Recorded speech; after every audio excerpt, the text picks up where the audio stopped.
हे राम, इतिहास में पहली बार 3 महिलाओं को फांसी की सजा सुनाई जा रही है। ऐसा क्या हुआ है कि सब लोगों के चेहरे पर खुशी है, बस ये 3 औरतें रो रही हैं। वो रोते हुए जज साहब से माफी मांगती हैं। वो कहती हैं कि हमें चाहे उम्र कैद की सजा दे दो, लेकिन प्लीज जज साहब, हमारे छोटे छोटे बच्चे हैं, हमें माफ कर दो, हमें जाने दो जज साहब, हमें मारो मत। These women should be hanged till death. Now court is adjourned.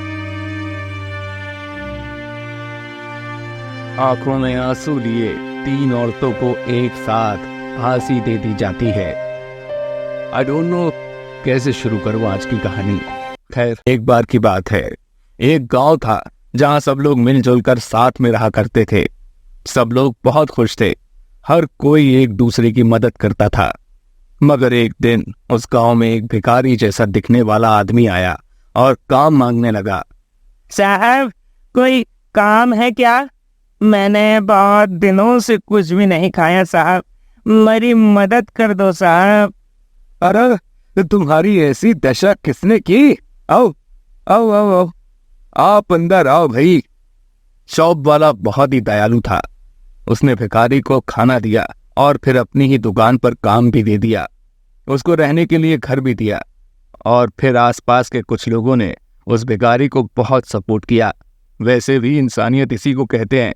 हम सबको भी मिलजुल कर रहना चाहिए, सबकी मदद करनी चाहिए। ऐसा ही कुछ इन सभी गांव वालों ने भी किया।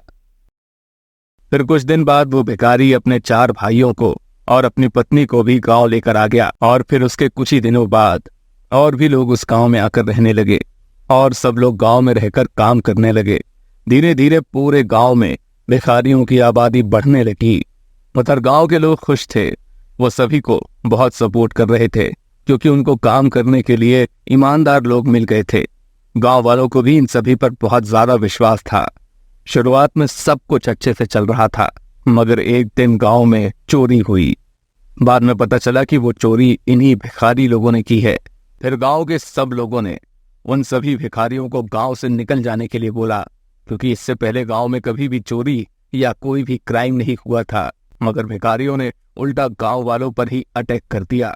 पूरे गांव के लोग ये देखकर अफसोस करने लगे, क्योंकि उन्होंने ही इन सभी भिखारियों को सपोर्ट किया था, रहने के लिए घर दिया था, खाने को रोटी दी थी, और आज ये उल्टा उन्हीं को मार रहे थे। और फिर वो काला दिन आया जिस दिन भिखारियों ने पूरे गांव वालों के घरों को आग लगा दी और एक अनाउंसमेंट किया, ये गांव हमारा है। आज के बाद अगर कोई गांव वाला यहाँ पर नजर आया तो उसको और उसके पूरे परिवार को खत्म कर दिया जाएगा। जितनी जल्दी हो सके यहाँ से निकल जाओ। ये सुनकर सभी गांव वाले रोने लगे। पूरे गांव वाले डर के कारण गांव छोड़कर जाने लगे। सब लोगों ने अपने किए हुए एहसानों को एक घिनौना पाप समझा, क्योंकि उन्होंने उस दिन इन सभी टेररिस्ट को सपोर्ट किया था। जब सब लोग अपना घर, अपनी जमीन छोड़ छोड़कर जा रहे थे, तभी कुछ भिखारियों की औरतों ने गांव की कुछ बेटियों को पकड़कर उनका सबके सामने कत्ल कर दिया, क्योंकि वो सबको एक संदेश देना चाहते थे जिससे दोबारा कोई गांव वाला फिर कभी उस गांव में कदम न रख सके। गांव वालों के मन में डर बैठाने के लिए भिखारियों ने छोटी छोटी बच्चियों को किडनैप कर उनको मारना शुरू कर दिया।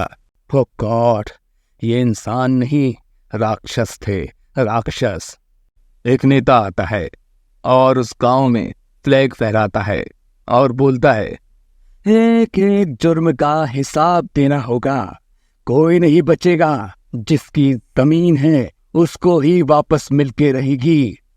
फिर एक दिन पुलिस उस गांव में आती है और गांव की इन 3 औरतों को पकड़ लेती है। फिर कोर्ट से इनको फांसी की सजा हो जाती है।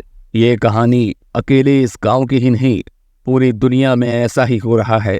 ईरान ने कुछ लोगों को सपोर्ट किया और आज ईरानी ही सपोर्ट मांग रहे हैं। फ्रांस ने सपोर्ट किया, पर आज फ्रांस जल रहा है।